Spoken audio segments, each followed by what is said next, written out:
In today's video I'm going to talk about why the CRF 300 Rally is the best beginner bike for those starting out in dual sports and adventure. And I'm going to give you my experience from having owned the bike for over a year, and even though I have other bikes, I believe this is still the best bike to start out on. So yeah, the elephant in the room. I know this video is titled Best Adventure Bike for Beginners, and I know a lot of people will shout out and say, the CRF Rally is a dual sport. Yeah, it is a dual sport, but I kind of think it crosses that line between dual sport and adventure bike. So the first reason that I think this is a brilliant bike for those starting out and want their first adventure bike slash dual sport bike, and from now on I'm just going to say adventure bike. So you'll see a lot of the adverts and stuff like that, and they'll have amazing riders doing amazing things on 200 kilogram plus adventure bikes, and that's all very well, but as a beginner you're not going to be doing that. And what you're going to find is that the bikes are heavy, unwieldy, difficult to manage, and when you get them off-road for the first time you're going to be bricking yourself. It's not a nice feeling to take a really big heavy adventure bike off-road for the first time, especially if it's a new bike. If you've bought a new bike, it's a lot of money and it's a lot of weight to handle off-road, and those things really don't help you to get comfortable riding off-road. They really don't make you feel at ease. The weight is, once you lose your balance, which you will do, the weight of it goes over, you cannot keep it up, and then when you do drop it, you got to pick that beast up. And if it's 200 kilograms, 250 kilograms, that's a lot of work every time you drop the bike. And what eventually that did for me, and I think probably a lot of people, is it will put you off. It will put you off going out riding. It'll put you off from pushing your limits and going on tracks and trails that you might otherwise want to do so, but you think, oh my god, if I drop this up here, particularly if you're riding on your own, then you're going to be in all sorts of trouble. Now the CRF 300 Rally, it's not a lightweight by enduro standards. Even by dual sport standards it's not super light, but by adventure bike standards it is light. It's 150 kilos for this one here, which has got no ABS on, and that is light enough for me to pick it up on my own. And it's light enough, I think, for most people to pick the bike up on their own, and that is such a huge factor psychologically when you're going out, because if you can pick the bike up on your own, you kind of think to yourself, okay, well I can chance this track, I can try and go up this trail that might lead to nowhere, it might be a bit more difficult than I'm planning, but with this weight of bike you can do that, and you'll find yourself doing it more often. Not only is it lighter, obviously, when you're riding it on the trail, it's lighter when you are maintaining it, it's lighter when you're pushing it around the garage. It also has a light clutch, so when you're doing dual sport riding or adventure riding, at some point you're going to be in traffic in town, and the light clutch on this one means that it's much easier to manage around town. It's not a hassle. If you've got a heavy clutch on a big 800 plus cc bike, then you will notice it after a while in town and riding through traffic jams and things like that. So overall the weight is a massive factor, and I think the lighter the bike, the better it will be for you when you're starting out. It's just not so overwhelming and not so nerve-wracking to ride off-road. There is a limit to it though. If you go lighter than this and you go into the L model, or lighter if you go and get a dirt bike or something like that and think you're going to mod it out, then there is the element that you can get knocked about in the wind if you're on the highway. Not only that, but those bikes are not as comfortable as this, and that gets on to my second point about this bike, is that it gets all the off-road benefits of the CRF 300L pretty much. It's like 15 kilograms heavier than the L, maybe not quite even that. I think the L is 138, this is 150, so do the maths. Doing maths and riding is not my strong point. 12 kilograms, there you go. Whee!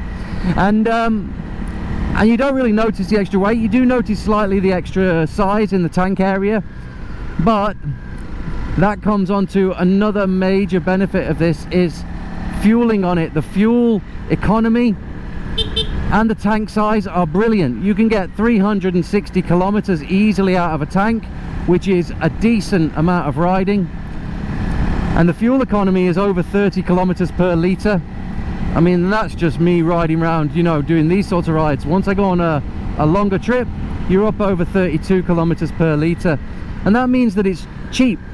It's relatively cheap compared to the big bikes. And so not only with the weight are you not going to be so worried about smashing it and dropping it, but also it's going to actually cost you less to ride it. Just working out whether I'm going up here or not. So getting 360 kilometers for a tank is really good. Okay, it's not up over that magical 400 kilometers per tank mark, but that is a good day's riding. And on most bikes, I'm not going to be wanting to do 300 and something kilometers straight. I'm going to want a break before then, so it's plenty. Basically, for me here in the Philippines, that is a day's riding. 360 kilometers is at least a day's riding, and therefore if I fill it up with gas in the morning, I don't have to think about it again for pretty much the rest of the day.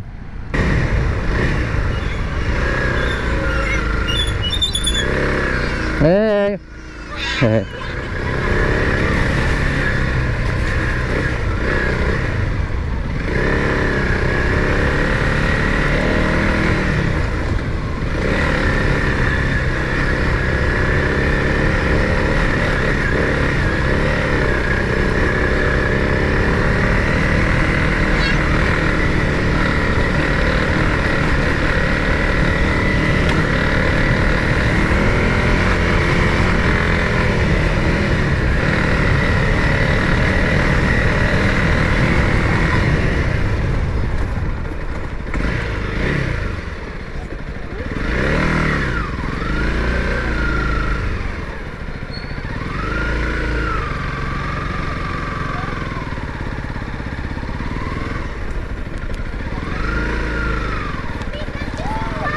Hey.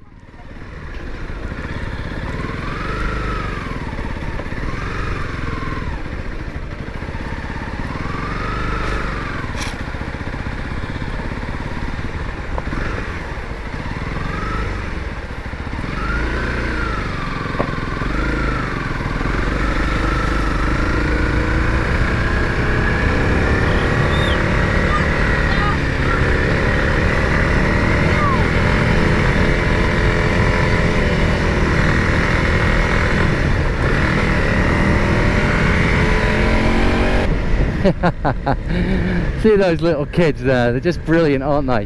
Hello, which means my god. They love it. They see bikes here. I told you, people here absolutely love motorbikes. Kids as well. They're like I used to be when I was that age. Another great thing this bike has in its favor is the power.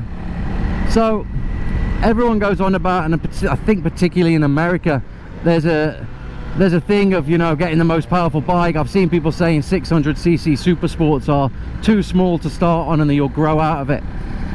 I'm totally the opposite way. I do not think like that at all. I think a 600cc super sport is fast, too fast for the road in fact, but it's really a track bike. But with adventure bikes, you're not going to be going that fast. Now I know there's a caveat to this. Some of you will be cruising across like huge highways in America. You might be doing a lot of miles on the auto route in Europe. Fair enough, you want a bigger engine because it'll sit comfortably at the speed limit. But for everyone else who does this kind of riding, backcountry roads, doing a little bit of off-road trails and tracks, this engine is actually a bonus. And I'll tell you why. In my opinion, it works better for beginners, new riders and more chilled out riders. Is you can actually utilize what power it has.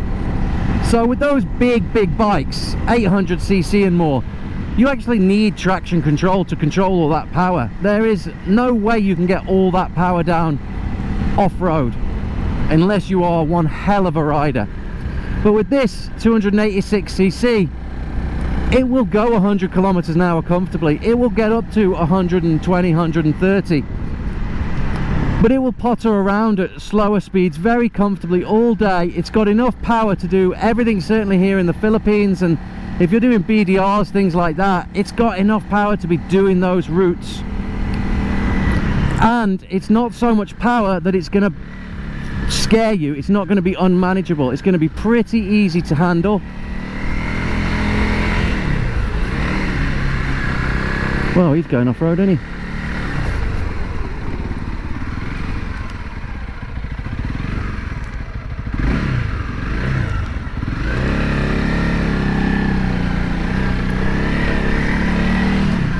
unless you are like the top, I don't know, 10% of riders, you ain't throwing down 800 cc's worth of power, I don't think, off-road. And if you claim to be, I want to see it.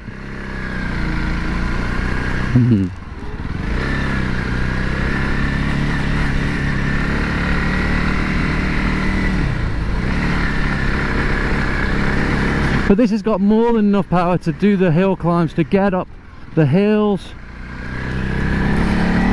to get past traffic over here in the Philippines, to cruise along at 80, 90, 100 kilometers an hour comfortably. And the power is usable, and you're not going to scare yourself with it. You know, you don't have to be really tame with the power on this. You've still got to have throttle control, clutch control and all those things, but you don't have to be, you know, too wary of the power. And it means that you don't have to be perfect on your throttle inputs, you don't have to be perfect on your clutch control. And as a beginner, that's a really nice little sort of safety buffer to make you more comfortable and have one less thing to worry about, and I think that is very valuable. The next thing I'd say that everyone wants out of an adventure bike, but particularly beginners, is you want something reliable. Like, you don't want to take it out on a BDR or go off on a route somewhere and find, you've got problems, you've got electrical problems, you've got engine problems, whatever it is. That's going to ruin your adventure, it's going to ruin your trip, it's going to ruin the fun, and you're going to spend half the time fixing the bike. But not only do you not want that, but you also don't want to be thinking about that.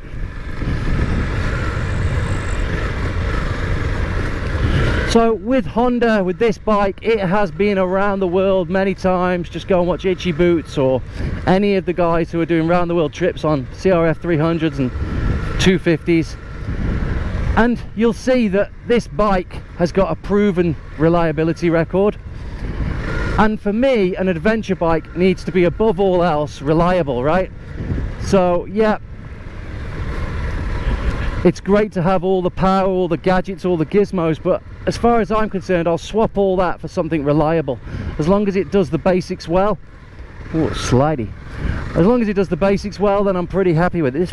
So the fact that it's reliable makes it a really good adventure bike to me, because you could take it to places, you can go on trips, planning those trips knowing you're pretty much going to complete them. And the next point on reliability would be it's a basic bike.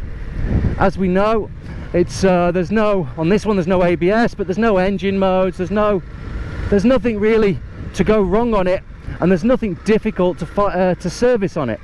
If it does break down, you have a problem at the side of the road, which is pretty unlikely, then quite likely you can fix it. Or if not, if you're in more remote parts of the country or remote parts of the world, you'll see that most mechanics can fix this bike. Thank God it hasn't got electronics. And for an adventure bike, especially when you're first starting out and maybe mechanically you aren't going to be able to fix it at the roadside, having a nice simple bike to work on is a huge benefit. It means here in the Philippines, for instance, it's the difference between me with a bigger bike having to go up to Cebu City, which is a 2-hour ride, to go and get it fixed, or taking it to my local Honda dealer, which is a 15-minute ride, and they can fix it. So on this bike, all your local mechanics generally will be able to fix it, and that's massive, because if you're stuck in some remote part of the world, or even if you're just on your first ride or a BDR or the TET or whatever it is that you're doing, being able to get it easily fixed locally means, one, less money, less hassle, less time spent off the bike and trying to search for, you know, dealers that can actually sort your bike out. And that's what you want. You can concentrate then with the reliability and all those factors. You can concentrate on riding, practicing, learning, improving your skills, going on better adventures. And that is, to me, perfect for a first adventure bike. That's what you want. You want no hassle. You want the bike to be as light as possible. You want it to be manageable. You want it to basically encourage you to do more of this kind of riding. And a big, heavy, expensive bike, excuse me for the X-rated video, you dirty boy. That's what you want. If you get yourself, say a Tenere 700 as your first bike, your first adventure bike, yeah, you could handle it, but you're not going to learn on it. You're not going to learn on it like you would on a rally, like this kind of rally here, because you're going to be much more worried about dropping it. You're not going to have as much endurance because every time you do drop it, it's very top heavy. Picking it up is going to be a pain in the neck. And so you're not going to learn as quick. You're just going to spend more time being tired and trying to handle the bike rather than learning about how to handle the trails. And then the next thing on this bike, apart from the costs, which obviously is a lot less in terms of buying it and insurance and stuff, but the third-party parts and availability are brilliant for this bike. It's really well supported. So you have websites like Biker Bits in Thailand that sell all the official Honda parts plus all the third-party parts, and they'll ship, I think, pretty much around the world, and therefore you can upgrade it pretty cheaply. But that's important because eventually, as a beginner, rather than spending money on a new bike, I think a good idea would be to make this bike your own. So you'll farkle it. You'll farkle it, you'll put parts on it. You know, once you ride a little bit faster, you put, you know, a new shock on it, perhaps change the forks out, and you've got a heck of a lot of choice. So you can make the bike your own, you can make it what you want, and you'll end up loving this bike way more than you will a big, expensive, heavy adventure bike for your first bike, trust me. Hey, so I imagine you've watched a little bit of the video so far, and I just wanted to take a second to interrupt you and just ask you to subscribe to the channel if it's something that you think you'd like to come back and watch again. A lot of my videos get watched by about 80% of people who are not subscribed, and so it would really help me out, and I'd really appreciate it if you did take the time to just subscribe, hit that notifications bell, and you'll be able to see more videos like this and a lot more coming up as well. So okay, back to the video, and thanks for watching. And the final point that I'd make on the Rally, or indeed the CRF 300L if you want to adventurize that personally yourself, is that because it's a Honda, because it's reliable, and because it's a popular bike, the resale value on it is really, really good. Even here in the Philippines, where it can be a little harder to sell bikes, especially big bikes, the resale value on this CRF Rally is at least 85–90% of what I paid for it. And actually I could probably go out tomorrow and sell this for the full price I paid for it because of the extra accessories I've put on it that adds value to it. Think of all the people with the 790 Adventures who've spent a lot more money than you'll spend on this, and now their resale value's gone through the floor. And so yeah, I could easily sell this tomorrow. I wouldn't because I love it, but I could. And that means that you could try it out. Start out on this lighter, smaller, less powerful bike, see how you get along with it. If your skills improve, or if you really do find that you're doing a lot more road riding and you need the power, then fair enough, but you'll be able to sell it at a minimal loss, and I think that is a big bonus. And so if you are going to do highways, then okay, that is the one use case as a beginner where I'd say yeah, perhaps consider something else. The Rally is not the best for that. But this bike, being a dual sport, is really set up for riding the road to get to the tracks, and I think that's where it excels. And all the factors that I've mentioned before make it a really good bike for that. So if you totally disagree, that's fine. Maybe you do different rides to me, maybe you ride in a different style. I just think as a beginner bike, and I hate that term beginner bike because I think you can learn on any bike, but there are advantages to smaller, lighter, less powerful bikes like this when you're learning. But I just think for that entry-level type bike, getting into dual sports, getting into adventure riding, getting into moto camping, whatever it is, and not just beginners who are young, but people of my age and older who don't need to rip around and have a 160 horsepower on tap. I think this is a brilliant bike for that. So that really would be the only caveat is if you do that kind of more highway, faster riding, then okay, consider something else. In which case you'll want to look at my videos on the CF Moto 450 MT, which is like a perfect balance between this bike and my V-Strom 800DE, so a more middleweight type bike with 700–800cc. This bike, for a reasonable price, just allows me to come out here. It's been chucking it down with rain all day. I've been editing videos, and I just said to myself, I just want to go out for a quick ride, a few little dirt tracks and trails, get some fresh air, see a beautiful view. And that's what this bike allows you to do. But yeah, what bikes are you considering? If you're thinking about getting a Rally, what are the other bikes that you're thinking about getting? But that's it for today's video, guys. I'm going to be heading out next week down to Negros Oriental, but not to do the loop. I've got to go and do a visa run, and I'm going to spend 2 or 3 days down in the south, I think, just finding tracks and trails. So we'll be making a video of that. Until next time, I'll leave you with a view of the rally and that big post, but actually there's a really nice view behind it. Thanks for watching. I'll see you next time.